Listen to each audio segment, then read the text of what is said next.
We've all been there, lying awake at night, thinking about the things we didn't do, the chances we didn't take. For years, I carried regrets about not starting sooner, whether it was YouTube, fitness, or taking big risks.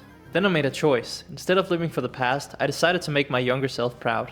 In this video, I'll be talking about how you can move past regrets, take action, and make the younger version of you proud of who you've become. We're taught to believe regrets are a natural part of life, something we just have to live with. For me, I've been chasing the freedom lifestyle for a long time, and when I was almost done with my chemistry education, I realized that this education will never lead me to the exact lifestyle I wanted, so I was actually looking at other people that studied different things that were more flexible, that would give opportunities after uni that were way more flexible than being in the lab. And that haunted me for years.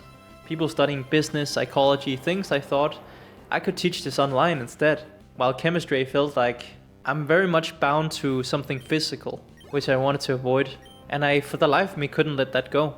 I had so many nights where I just thought that, oh man, I thought I was ahead in life and now I feel so behind in life because I feel like I don't know what to do with my life. And what if I just had the courage to quit and do something that I really wanted? Something that I thought was the right thing back then. You're asking yourself all these what if questions. You'll never really get to the bottom of it, only if you keep moving forward and accept your past.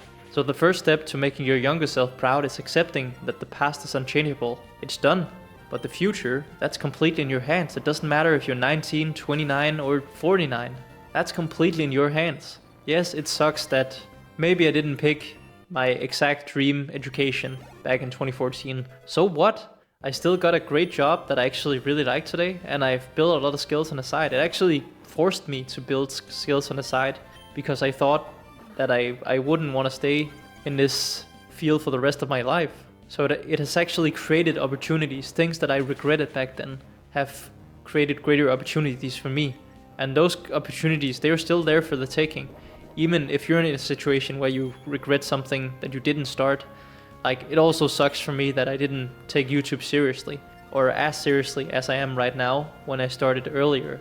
I was more so just going through the motions. Back then I thought I took it really seriously, that's what I told myself, but looking back, I could have made some different moves, and yeah, sure, I sometimes regret that still, but the best thing I can do now is just put my all into Neosphere and see what happens. So I'm now telling myself, it's okay to suck. I can either waste more time being regretful, or I can start today and prove to my younger self that it's not too late, that I can still build something great. Even if I'm seeing a bunch of 19-year-olds make 100k a month and crush it on social media. Which is, by the way, a very small percentage of the population that does that, even if you might be convinced otherwise from social media. So when you've come to terms with your past, the next step is you want to take action on your dreams. You might not know what your dreams are, but the regret is the result of not taking action.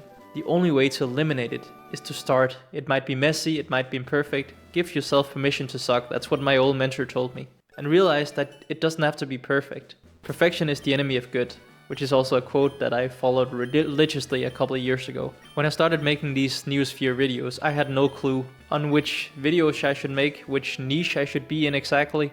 And honestly, I was actually thinking that who's gonna watch like a random monotype water run in Pokemon Emerald with like me sharing my thoughts? I really didn't think that it would get any views. When I started out, I thought I'm just gonna do this for myself, because if I don't do this, then I'll actually just build up more regret, because I love content creation and this is something I want to do.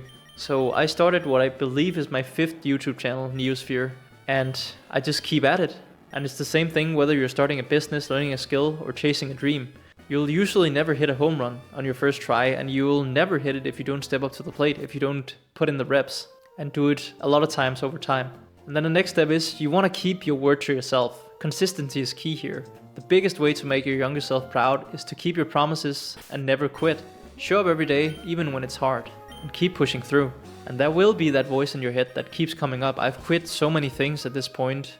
And of course there will be some things that don't serve you, but really try to assess if it's just you that doesn't feel motivated, or if there's an actual valid reason to quit. I had to train myself to ignore it and keep going. And I actually bought a book about it called The Dip, I believe. It's been a couple of years since I read it. That actually helped me train myself to ignore when it wasn't a good idea to quit and just keep going, even when I wasn't seeing the results I was looking for. Now every time I hit upload, I think about my younger self. I'd imagine shaking his hand and saying, "We did this for us." And that makes me feel really happy that I'm doing something great for my former self. I can see that he's smiling back. Would it make you happy to know that the 16-year-old version of you would be amazed if they saw all the changes you've gone through over the last couple of years? And on the topic of the 16-year-old version of me, I felt like that version held me back for so long. And I spent a lot of time journaling on forgiveness and forgiving my younger self for not stepping more up to the plate. But what I didn't realize until I was 27 is that version of myself did the best he could. And that goes for the 20-year-old version of me, the 23-year-old version of me. They all did the best they could. How could I not be grateful for them putting in the work and doing the absolute most that they could? That allowed me to rewrite my story and realizing that the future is mine. I didn't miss my chance. I've built a lot already, and my younger self has really put in the work to put me in this great position that I am in today, even if I feel like it isn't always that glamorous. I want to ask you guys, what's one thing you've been putting off? One dream you've been too scared to chase? Leave it in the comments and let's make 2025 the year we finally do it. Because you can make your younger self proud. Take that first step. You'll look back one day and thank yourself for it.